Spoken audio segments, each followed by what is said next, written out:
Hey there everybody, Matt Carter here. And Jessica Carter from CarterMatt.com. This video is our first viewing reaction for the Expanse Season 3, Episode 3, entitled Assured Destruction, or as I like to call it, Amos and Prax are friends now. They've been growing such a really beautiful little friendship. I love it. They're the bromance I didn't know I needed. I just really love them. There's something so nice about their friendship that is just building and building to something stronger. I said it before, I'll say it again. I think Prax is going to be one that might be able to start helping him. Before Prax gets killed off in like 3 weeks. Oh, whoa. I'm not spoiling anything. I'm just worried bad things Whoa. happen. Like since I coined him my guy Prax, I put the death sentence upon him. Well, okay, let's hope that Okay. We'll talk about everything in this episode, but before we do, if you like this video, be sure to give us a like, subscribe, and hit the notification bell. Alright. We were entering this episode. We had the hype of Bobby and Christian getting to meet everyone. Yep. It's like the first day of school. And I was really looking forward to seeing that Naomi meeting with her, and it did not disappoint. This is not a remake of Amos and Prax in the slightest. There is no friendship here.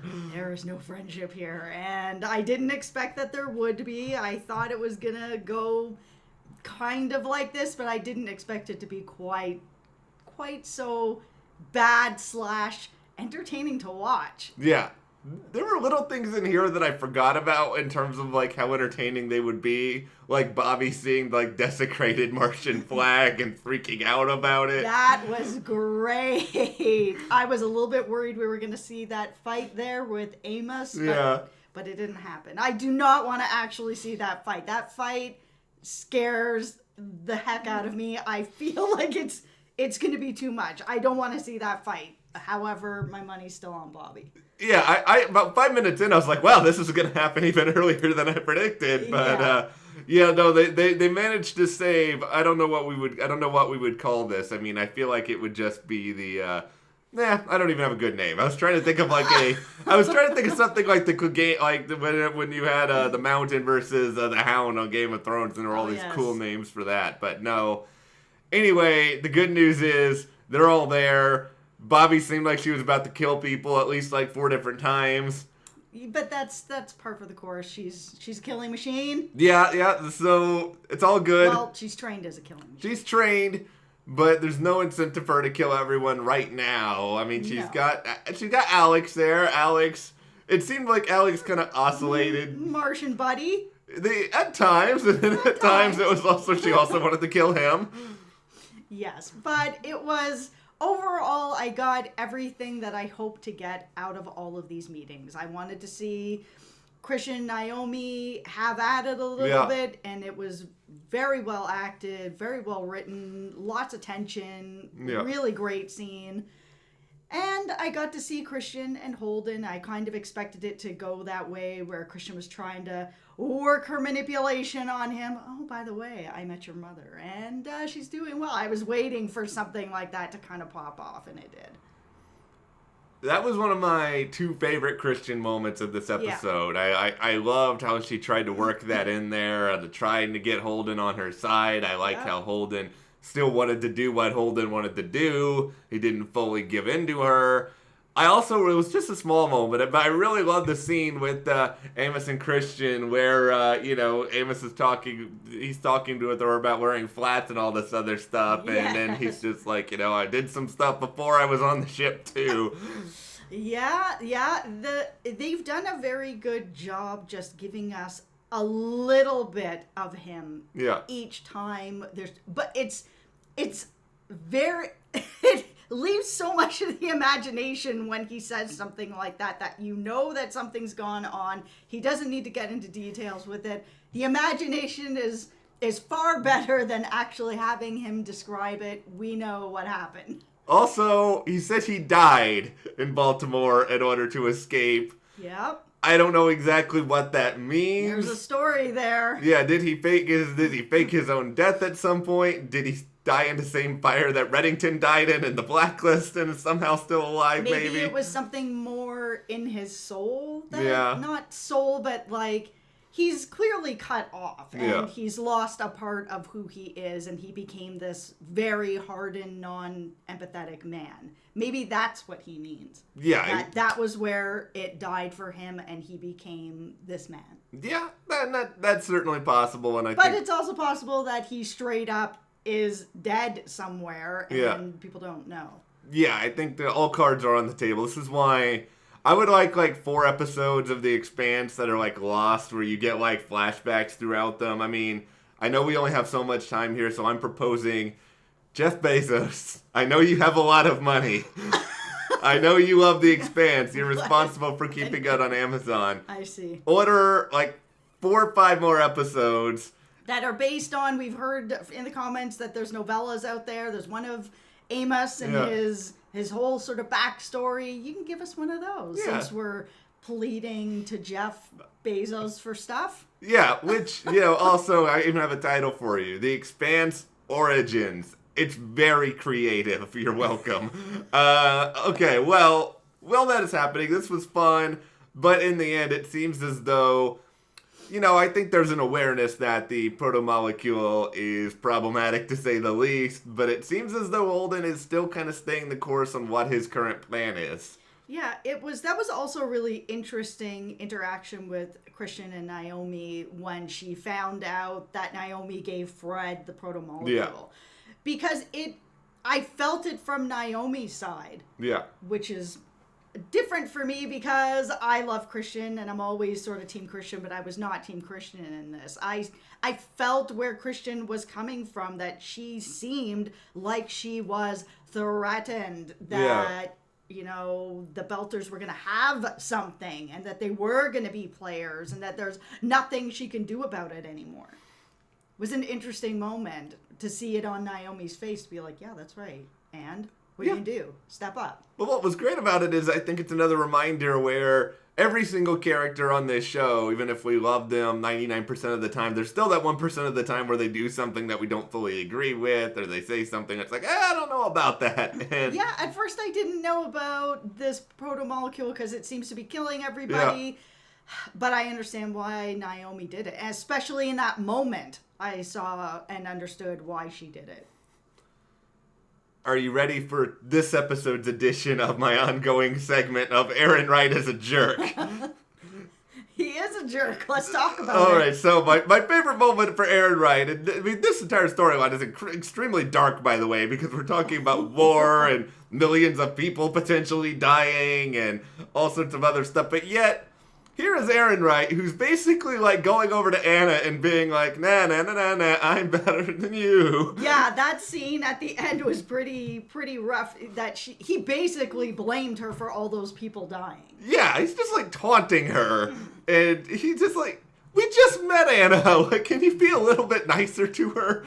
She doesn't need it. I know we haven't met her for very long yet. We don't know a lot about her, but I feel like she can take a lot. And that she's a lot stronger. Like, there's so many strong women on the show. We've seen it in the comments. We've seen it on the show. There are so many women that are like, rah, I can beat anybody, or I can cut you down with my words. And then we brought in Anna, who feels like she's strong in a completely different way. Yeah. And I feel like she's going to be able to take on Aaron Wright in another way. But man, whew, he's so bad. He's horrible. Like, everything about this was him, like, just trying to get this war started sooner. See what's the strike first. The whole thing that happened where that one missile just didn't quite make it in time and killed a lot of people. And it was all the fault now of somehow Anna for showing up here and shaking it up and saying that her words can make it work. It was intense and so bad. He's so bad.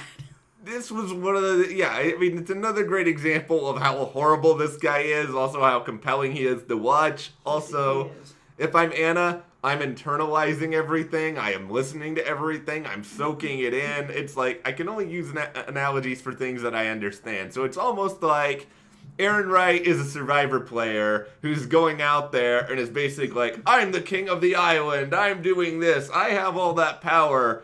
Anna needs to find herself the Expanse's version of a hidden immunity idol and just blindside him and or kill him at an upcoming event on this show.